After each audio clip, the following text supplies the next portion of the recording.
everyone. Well, see, everything's going a little wrong with the tech. Something should go wrong with the tech, otherwise you're having no fun. I was saying, good morning, good afternoon, everyone. Welcome to another exciting Exploring by the Seat of Your Pants broadcast with us here. If you're new to us, as so many of you are today, we are all about bringing conservation, adventure, and science into classrooms around the world through over 40 live, free, monthly interactive broadcasts, all of which go to our YouTube channel forever. So if you want to catch this one or anything else we've done in the next 3 weeks or 3 years down the road, you can head there and do just that.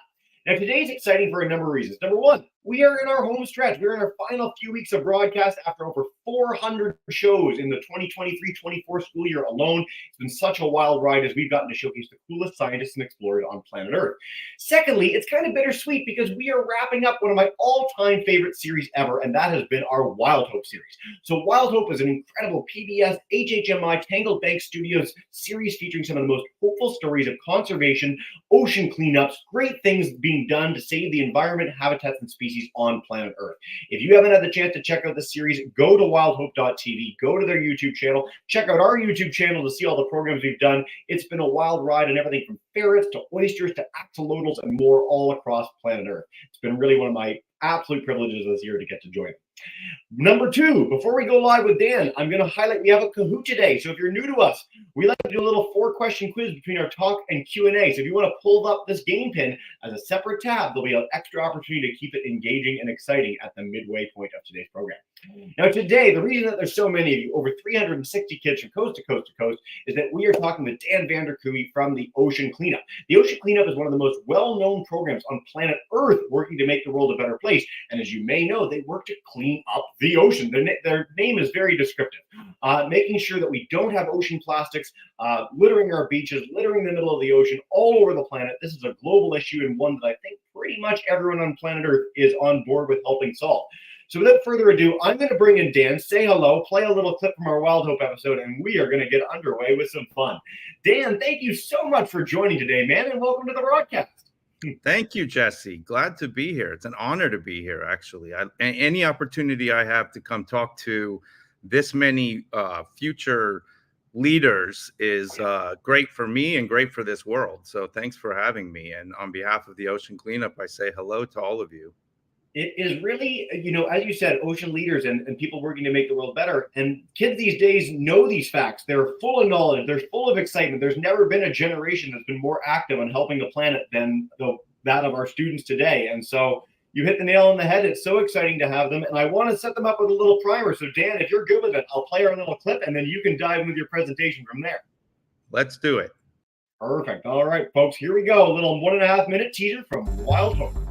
When I was 16 years old, I went diving and I looked around me and I just saw more plastic bags than fish.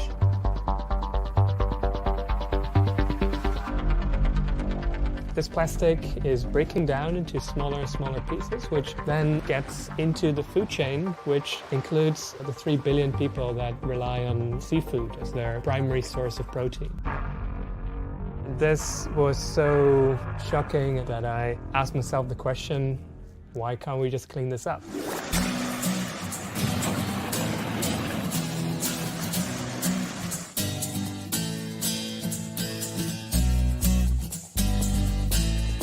Until 2021, we had collected a total of about 7,000 kilos.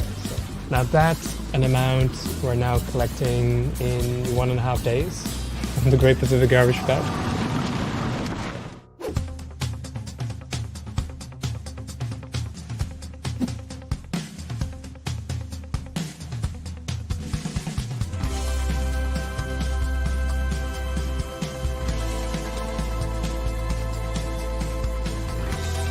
I think that in the not too distant future, we can have cleaned the ocean.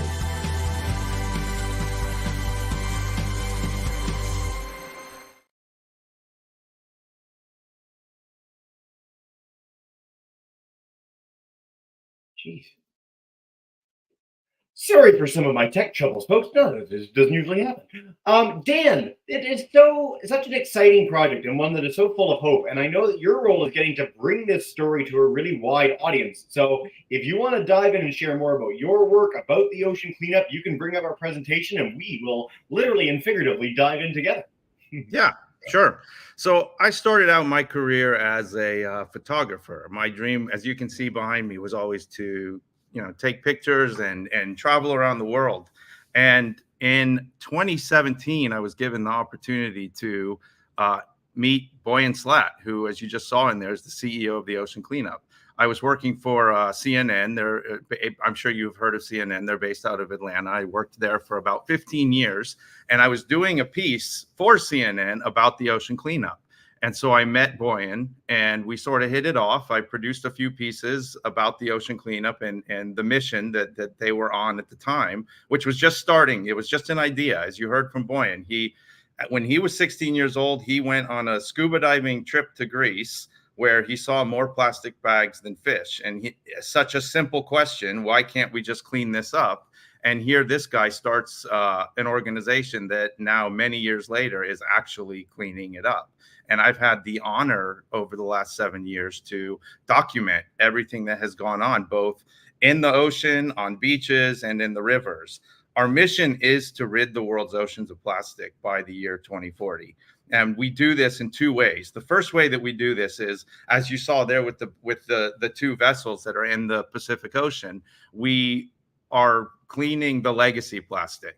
Legacy plastic is pretty much all of the plastic that comes from generations way before you guys, like your grandparents' generation, that started that when plastic was first invented and nobody really knew what to do with it or how harmful it was going to be to the great grandkids and the great great grandkids. It didn't get disposed of properly.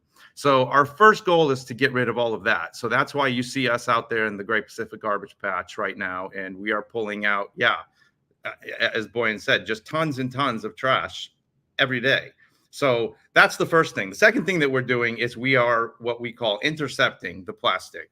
This is the plastic that makes its way into rivers and eventually will end up in places like the Great Pacific Garbage Patch.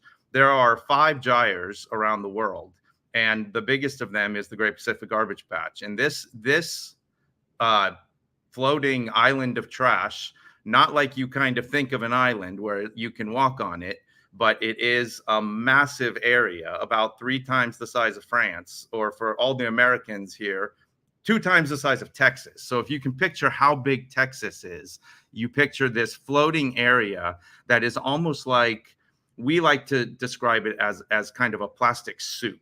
Like I said, you can't really walk on it, even though it sometimes gets called a plastic island. It's more like a soup. And in 2021, I had the opportunity of spending 3 months out there on those boats that you just saw, filming, photographing, flying drones. These are the tools sort of that we use here for the ocean cleanup in the communications team. We have a team of people that are out documenting this story. I'm just one of them. We have people all over the world that are helping us tell this story, because it's important that we share this with people like you and people that don't really understand how this problem is, how big the problem is. So we use these interceptors. An interceptor is what we put in the rivers to prevent the trash from making its way into the oceans. I'm going to share some photos here while I talk, because I just remembered Jesse had me do this. So let's see here. Probably did that wrong. Jesse, can you see this? Yeah, you're perfect, man. I was going to bring that up for everyone, and we're golden. Okay. So this is an interceptor. This is what, if you see all of this that these barriers are capturing, that's all waste. Now, the interesting thing about this interceptor is in Los Angeles, California.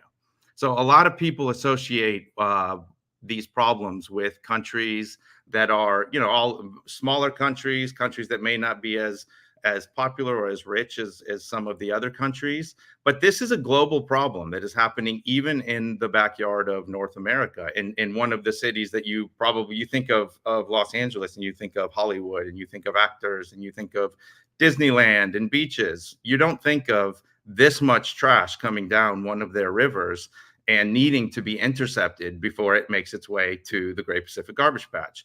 So this is just an example of one of our interceptors. Now, the Wild Hope series that you just saw that little teaser about, we focus a lot in this episode about Jamaica. So this is Jamaica right here. And if you see this, you still see the barriers down there, but what you don't see is what I call the spaceship. And that's because it's a different setup in some of the countries. We can't fit the same technology into all of the countries. So we have a toolbox of different types of interceptors that we use, because the most important thing for us is preventing this waste, as you can see with these interceptor barriers, from getting into larger waters, the oceans and the gyres. So this is another example. So you see here, this is how these sort of work. I think Jesse, this would be a good time if you show the video. You can kind of get a better understanding for what it is that I do along with the communications team at the Ocean Cleanup, especially the creative side, where we go and travel around the world to document these interceptors and this ocean cleanup system to share with the world, to help you all have a better understanding of what it is that's out there. Because the importance of telling this story is opening the eyes to everybody in the world, including you all who are sitting here watching us right now. So Jesse, why don't we play the video and we'll go from there. I'll cue this up. I'll only ask that you tell me, make sure that the audio is working as I get it underway, because all the other things are failing for me, unfortunately, but we should be good to go. And you can hear this, yeah? It's the most bizarre thing.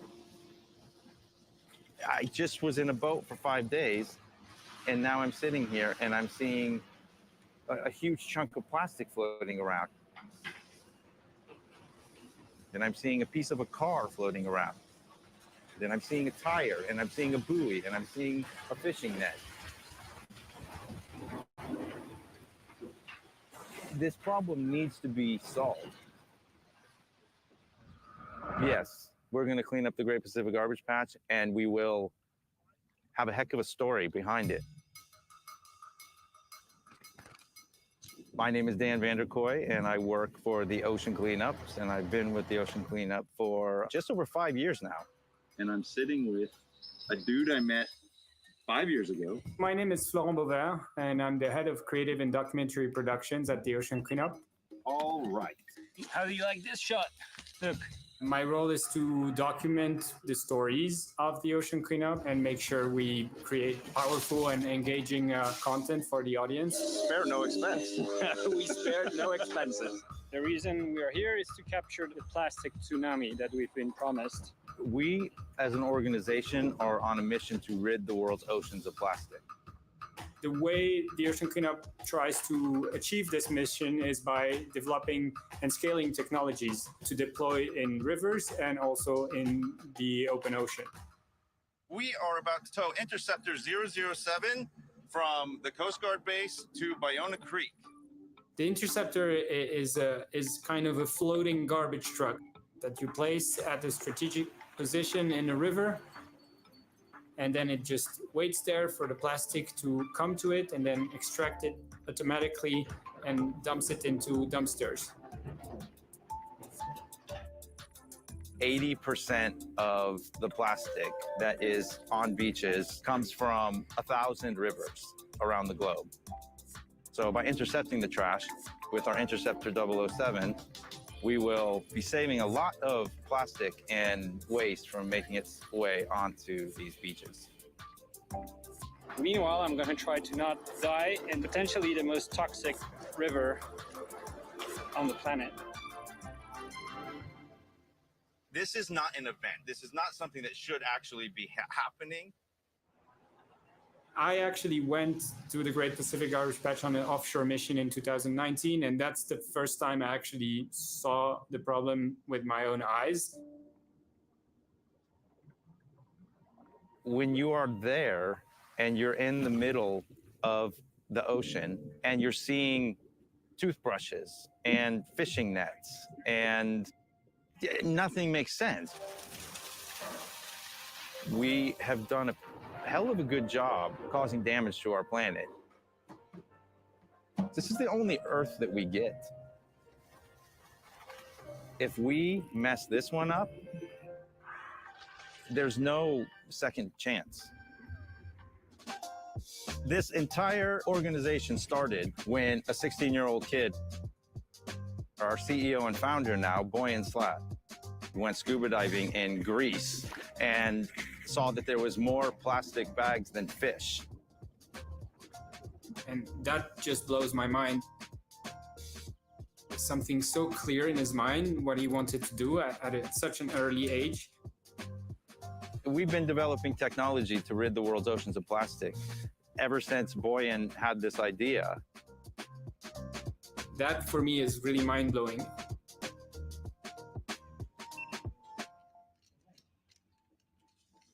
The research and scientific team are using GoPro now. Over the years, they developed an algorithm using GoPro footage to detect plastic from the surface of the water. That informs cleanup system where to go next, where to have the best impact. I've always been a passionate storyteller, and that goes back as far as when I was a kid, and I never really thought I would be able to do anything with it.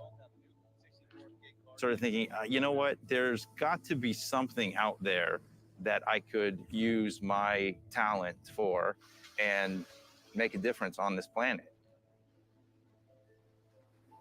I know that what I'm doing and what we're doing and what we are watching happen is something that a generation from now will be looked at as a moment in history. It takes time, it takes commitment, it takes ongoing work to make these dreams happen. And we have been through it all. It is 3 p.m. in Rotterdam, 9 p.m. in Klang, Malaysia, 8 a.m. in Kingston, Jamaica. And we are live at the Long Beach Coast Guard Base in beautiful Southern California. It has been an incredible day, really. We started around 6 o'clock this morning at Long Beach, and we towed this thing in the Pacific Ocean to Ballona Creek. Kindness is not just being kind human to human. It's kindness to this one planet that we're on. How is this not the most common sense thing for every person on this planet? I'm a father now. I know that we must do something for our children to have the same playground and the same nature to enjoy that we've had. I just am a firm believer in do good. That's my religion.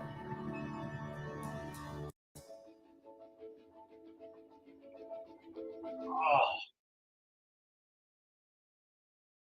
Well, how cool was that? Thank you so much, Dan, for that video clip. And what a cool things you get to do in your job. So I know you've got a few more slides if you want to share any more pictures or things about your story.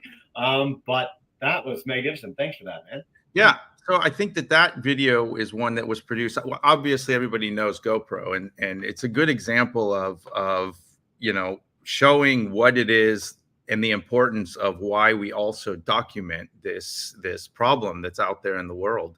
As you saw, Flo is another guy that works in our department, and right now he's actually putting together with the rest of our team.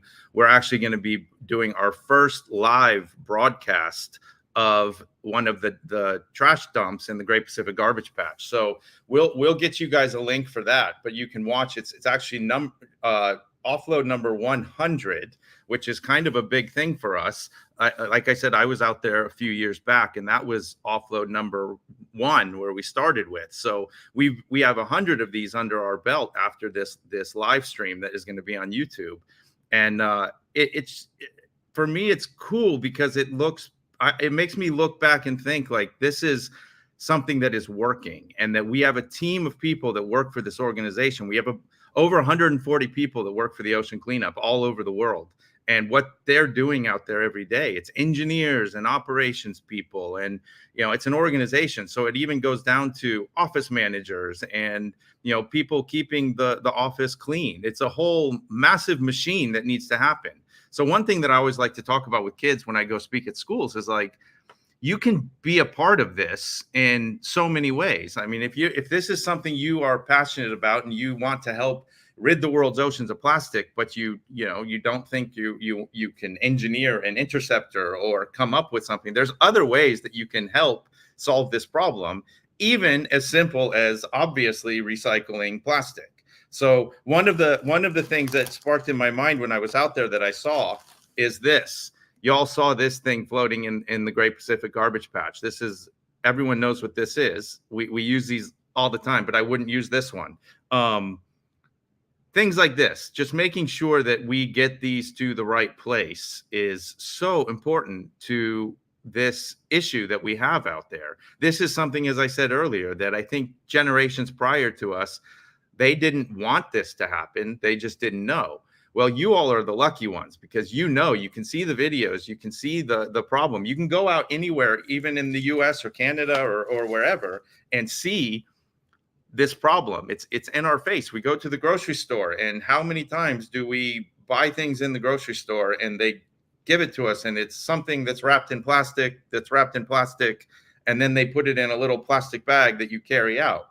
We can stop this. And these are the things that everybody can do this at any age. So this is kind of the message I like to get across that's so important to everybody. If you're watching this and you're like, but I don't know if I want to be an engineer. I don't know if I could ever design an interceptor or how water current works in tidal rivers or things like this. You know what? You can recycle. You can tell your parents to recycle. You can tell your grandparents to recycle. You can, when you go to the grocery store, tell the person behind the counter, look, we'll bring our own bags. When you finish your toothbrush, you can make sure that this goes to the right place so that I'm not having to fetch this out of the middle of the Great Pacific Garbage Patch.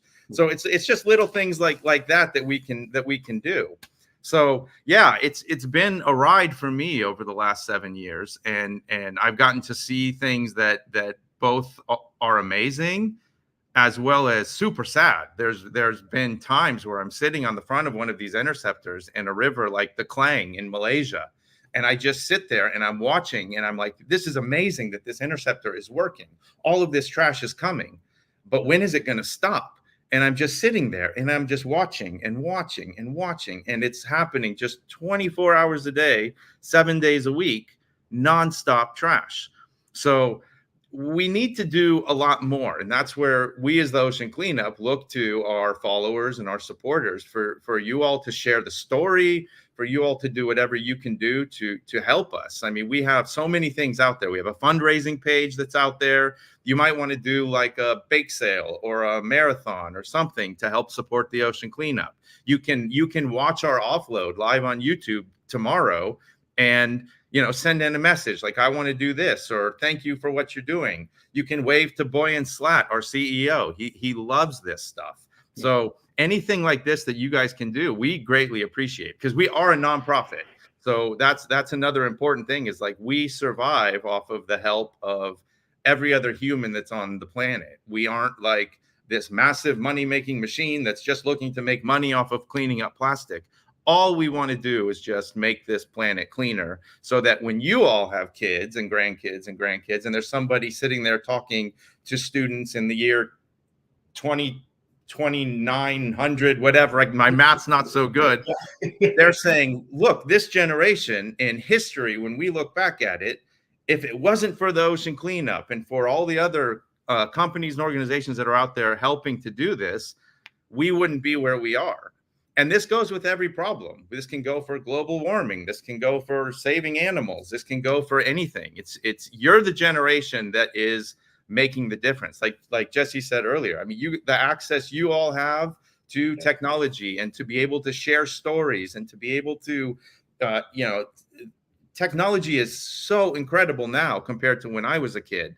I was using old cameras. I still like the old cameras, but this is still something that you can use, and it's a tool. It's like a writer. That's the way I always look at it. It's like, what we do to share this story with the world, we are like writing history.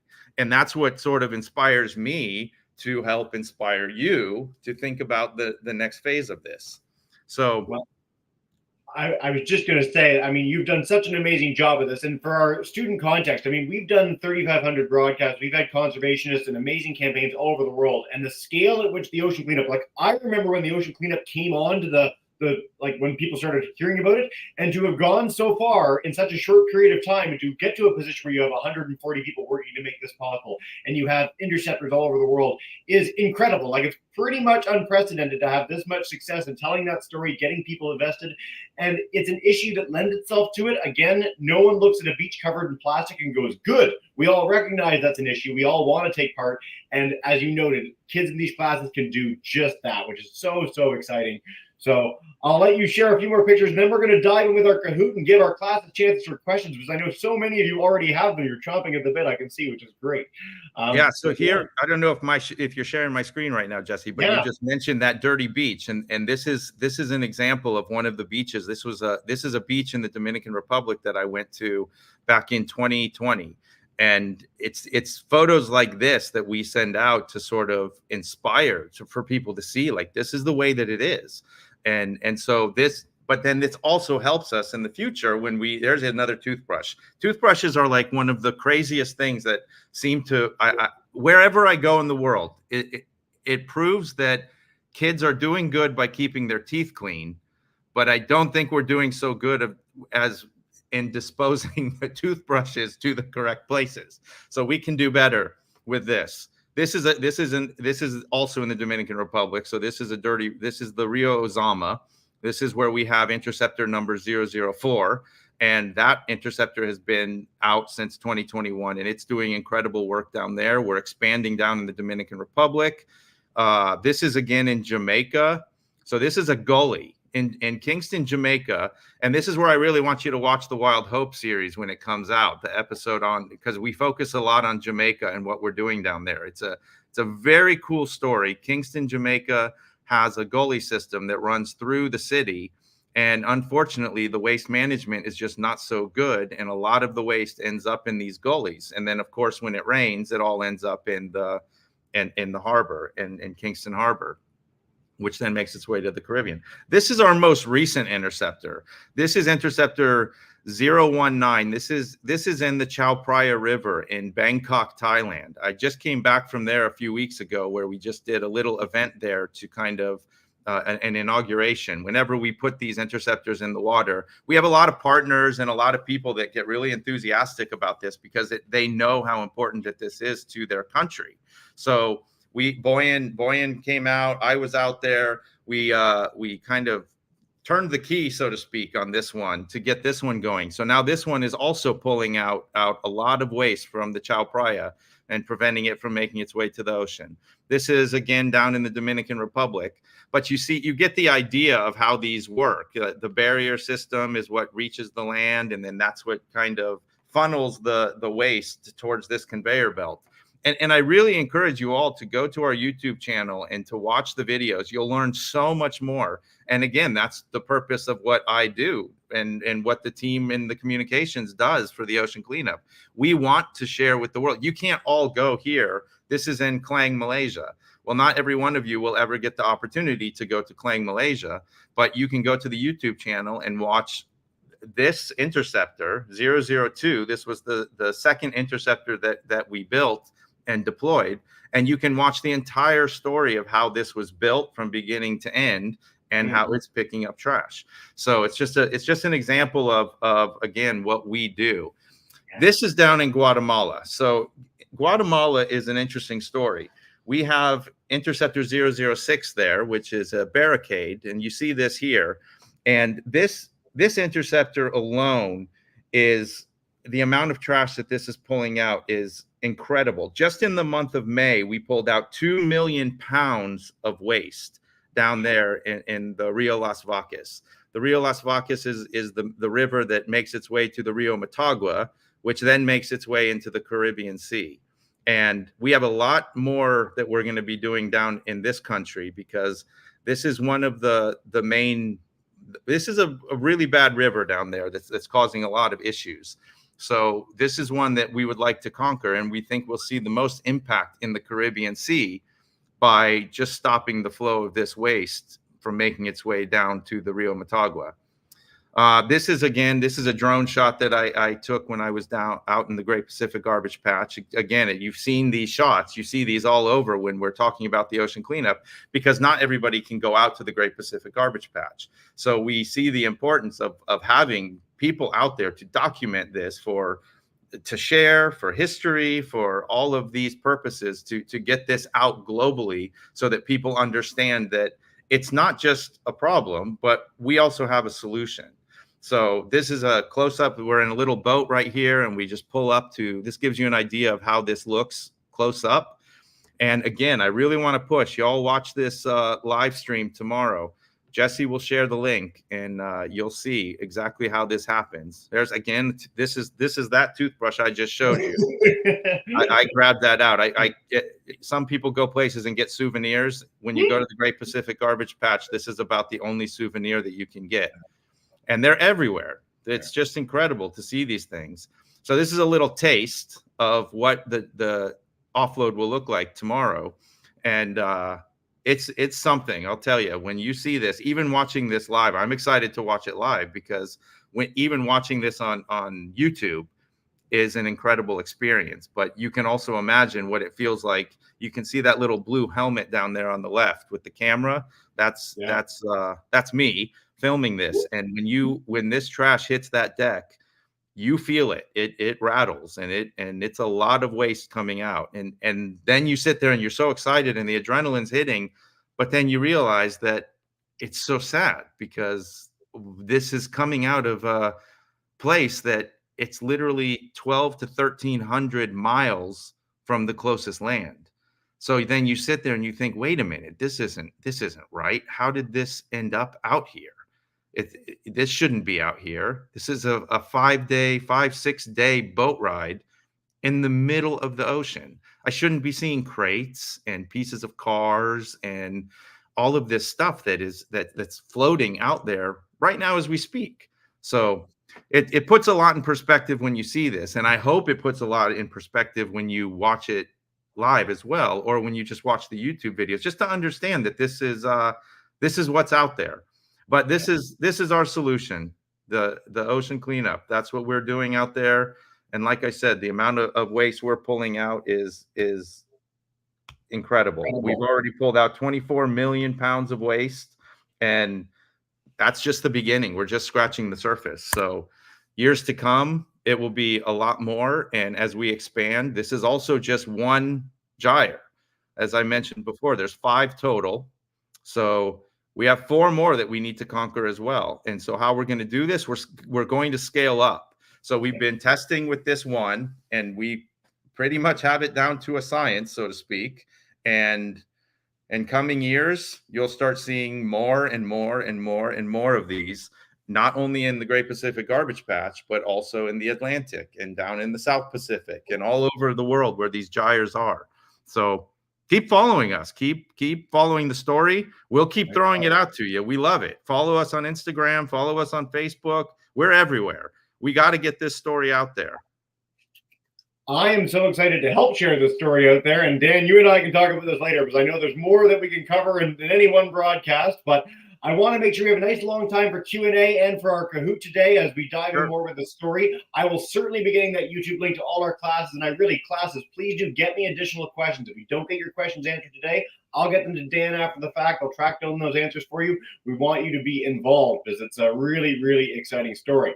Now, there's over 50 of you already in the Kahoot. For those who are new to Kahoot, the faster you answer, the more points you get. And what you win is Dan and I's everlasting respect, which is pretty cool. So we're going to lead in with this. And then Ms. Bizette's class, we're coming to you in Massachusetts first. Class, if you want to unmute your microphones, we'll be coming to all our live groups for some questions in a minute. We covered so much ground there, Dan. This has been so much fun. All right. Leading into question 1. And Dan, if you want to give us hints for any of these, you're welcome to chime in with little teasers. All right. I like this one because I took all this from the Ocean Cleanup website, which again is a gem of a website. Every year we make about 400 million tons of plastic. How much does that weigh comparatively? Is it as much as a skyscraper? Is it as much as a city block? Is it as much as every human being alive? That seems like a lot. Or is it not that much? These figures, when we talk about millions of tons, it's really hard to wrap your head around. And so I really like the analogy in your site. It is every human being alive, every person on planet Earth, over 8 billion of us. That is how much trash or how much plastic we make every single year, which is wild to think about. So way bigger than a building. Smiling ostrich takes our lead. Yeah, one interesting thing about that, Jesse, too, to think about is the Olympics are coming, and you'll be seeing a lot of video from Paris, right? And the Eiffel Tower. If you think of the Eiffel Tower, that's how much waste the weight of that is how much we've already pulled out. So wow. Oh, how cool is that? I love the second question because it's not going to be the answer you think it is. What percentage of the plastic we make winds up in the ocean? And I think this is an important point because it's not one of these big ones. It is not 99%. It is 0.5%. A very small amount of the plastic we make actually ends up in the ocean. We're using it. A lot of it does get put in proper waste facilities. If you're in Canada, United States, like our audience today, and you put your garbage in the garbage can, that does, by and large, go to a secure facility where it does not end up in the ocean. And that's a triumph. We've done really, really well with that. The ocean cleanup is working to make sure that the things that don't get treated in that way end up back in those sorts of places. So I think that's an important note. And we threed off with that one quite a bit. I like that. 0.5%. All right, 2 more questions before we wrap up our Kahoot. Most plastic ends up in the ocean from, and Dan mentioned this a couple times over the course of the program. Who is listening? Being thrown off ships? Do we just throw plastic bags off our ship? All the toothbrushes? Rivers? Direct plastic faucets into the sea? I hope not. Or we have no idea. We have no clue where that waste comes from. Where are those interceptors placed? Dan was talking about this a lot. Yes, rivers. So you said a very important thing, and it's on the website too. It's 1,000 rivers in the world are responsible for 80% of the plastic that ends up in the ocean, correct? Yep. That is such a wild stat. And it sounds like a lot, 1,000, but in the scheme of things, that means that with 1,000 interceptors, 1,000 tools, we can really do a really big job at helping make sure that there's not plastic going out to the ocean. That is a tremendously positive thing to know. All right, interceptors in how many countries so far? 1, 5, 8, or 100? There's about 195 or so countries in the world. Where are we at so far? I know we want to be everywhere, but it's early days still. Dan, Yeah, you're like we're starting. We're in the first decade. 86 of you in this group, which is wild. Yes, 8 countries so far. Fantastic. 15 interceptors was from the website. Yes. Yeah, and counting more. By the end of the year, we'll have even more. It's such a tremendously exciting thing to get to help feature this story. This has been so much fun. Professional detachment aside, I'm having a hoot with this. Champion chicken in second, and the winner for all the marbles before we go into our Q&A is Stellar Sloth. If you are any of these people, let us know who you are in the chat. We'd love to hear from you, and congratulations. We're going to start this Biscuits class. If you guys want to unmute your mic and come on in, you all good to go. Mr. Stevens class, I'll come to you guys next. Let's see, every one of our teachers, you can all unmute your microphones, and we'll do Q&A that way. I am going to go to our Massachusetts class. Hi, guys. Welcome in. Mrs. Biscuits class. Hey, guys. Hello. Everyone say hello. We're on. Hey. Hello. So you want to start with a question? Does someone want to ask a question? Sohan, why don't you come up so he can see you? Here he comes. How do the interceptors work? So when you're not That's a good question. The basics. If I can still share my screen here, I can walk you through it. I want you to go to our YouTube channel, and there'll be a lot of videos. But if you see this barrier that is right here, let's see here. How do I go full? Oh yeah, you're good. This is pretty big. Yeah. So this blue sort of looks like 2 arms hugging the river. This is what we call a barrier. And so when the river flows, if the river's flowing from the left to the right there, it all hits this barrier and goes towards that nose of what looks like a spaceship. And in the spaceship, what we have is a conveyor belt that lifts that plastic up, and then it gets dispersed between 6 different bins. I should have thrown a picture of a bin on there, but now that'll be your homework to go and look and see how this works on the YouTube channel. You'll get a much better idea. And then once the 6 bins are full, then they pull the bins out. So the interceptor stays there, and the trash keeps collecting with the barrier. And we go and we empty the 6 bins, and then we bring the 6 bins back in. It's kind of like a cartridge. It goes in and out of the back of that interceptor. That would have been a good one for my next speech. I'm going to show that one, have a little video clip of that too. That's a good question. I didn't even think about that. It's a perfect setup, and it's such an innovative design. I absolutely love it. It's so cool. Yeah. Mr. Stevens, 4 or 5s. We're going to Colton, California. A quick note for our teachers too. I know some of you might need to go in the next few minutes. Please try and stick around if you can. And if you have additional questions, write them down, get them to our email. We'd love to take them after the broadcast if we can't take them live. But Colton, come on in, guys, and take us away. Hey. The question is from Tommy. Tommy, coming up. Hey, Tommy. Tommy. How much money do you need to for all of this? Like, how much money do you need to make this complete? Yeah. Great question, that's an excellent question. If I could give you an amount, it would be amazing. But we need as much as it will take to rid the world's oceans of plastic.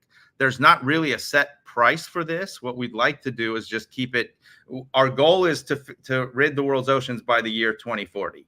So as much money as we can bring in to help make this happen. And if we can make it by 2035, great.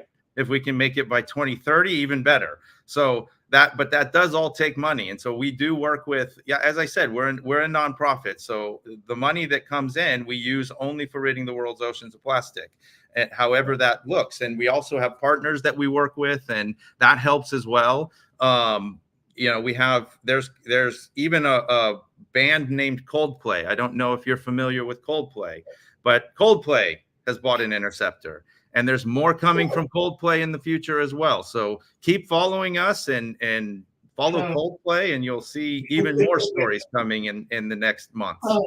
That's funny. Way to go, Chris Martin.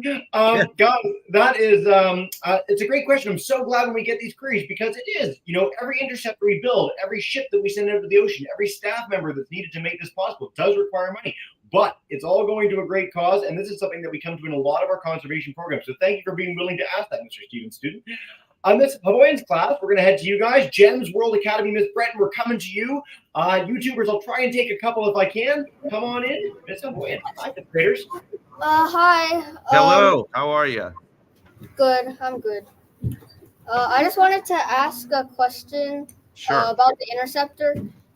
If you do reach your goal by 2040, building a lot more plastic interceptors and taking plastic out of the oceans, do the interceptors affect wildlife in any way, or like sea life? Great question. We got a lot of YouTube too. Yeah, we get that question asked a lot. I'll start because the first question that we get when it comes to that is out in the Pacific Ocean, if we have that as well, if it affects the wildlife. And when you see that massive system floating out there, just to put it in perspective, you will walk faster than that system goes. So fish and wildlife, and it doesn't go down all the way to the ocean floor. It only goes down a little bit of a distance. So it's designed by our incredible brains of engineers to not have wildlife get caught in it. And this goes for the interceptor as well. The barrier does not go all the way down to the river, to the bottom of the river. So there's plenty of room for fish to go. I've stood on the front of an interceptor and watched fish just swimming like this, and they're just swimming with the current, and then they go down, and then they come up, and it's the same out in the Great Pacific Garbage Patch. I floated right alongside of this ocean cleanup system, and the amount of fish that you see, they're just swimming, minding their own business. And we've seen sharks doing this, and all kinds of sea life that just avoids it. This isn't like what you picture in Finding Nemo, where it's this big net that comes scooping in and catching all of these fish. And that's for the interceptor as well. It's all thought of, and that's where, again, the brilliant minds of the engineers and research team and environmental team at the ocean cleanup come into play. Because if it was, they think of all of this stuff and they design around it. It's a beautiful question. I knew you were going to get it. We've got it a bunch on YouTube as well. So thank you for that, man. That was great. Yeah. Gems World Academy, I'm coming to you. We're going to wrap up with Miss Breton's right after that. Time flies and you're having fun in these broadcasts. So please do write down your additional questions. We'll take them after. Come on in, Gems, and take us away. I'm right here. Hello, Gems. This woman right here. Yeah, Not a woman, a girl.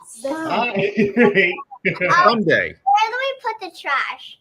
Well, that's a great question. So for the ocean, when we capture the trash, again, everything that we're doing, this is the first time that this has ever been done.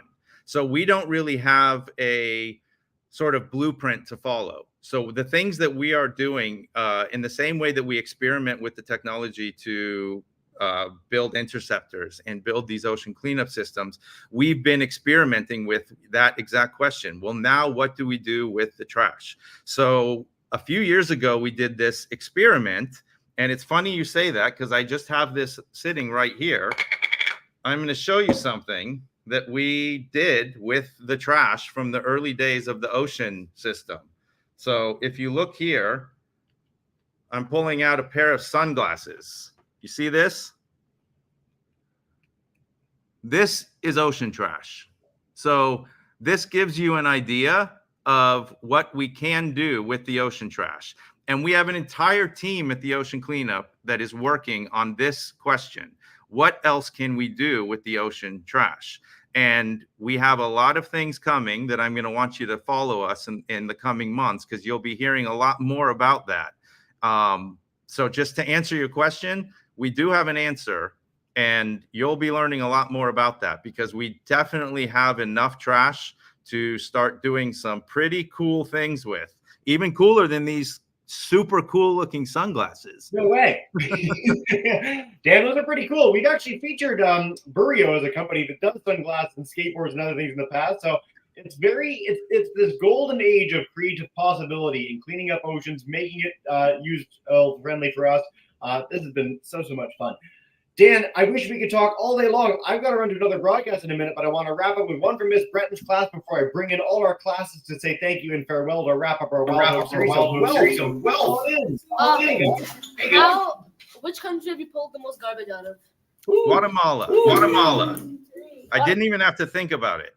Yeah. It's as I mentioned, it's one of our largest projects, and it's going to be one that we'll be working on a lot here in the near future. You'll be hearing a lot of it. And go to YouTube and see. You'll see what we call a plastic tsunami. And what happens is during the rainy season, all of the waste that sits in the city, it makes its way into the river. And it's a very flood heavy city because it's located up in the mountains. So you'll see. Go to YouTube and check out Interceptor 006 in Guatemala, or follow us on Instagram or Facebook, and you will see how much waste comes down that river and how much we have pulled out. As I mentioned, just in May, we pulled out over 2 million pounds of plastic from one river in Guatemala. So a testament to the importance of your work and all that remains to be done. Dan, thank you so much for your expertise, your passion about all this. I can't wait to have you back in the future, and I will be getting all our classes, all those links, oceancleanup.com, Wild Hope, the entire YouTube series, and Ocean Cleanup's YouTube channel, of course, for the live stream tomorrow. What we do to wrap up every broadcast, I'm going to bring in all our classes to say a big thank you and farewell. So, Ms. Bissett's class, Mr. Stevens' class, Jim's World Academy, Ms. Brenton's class, thank you so much, everybody.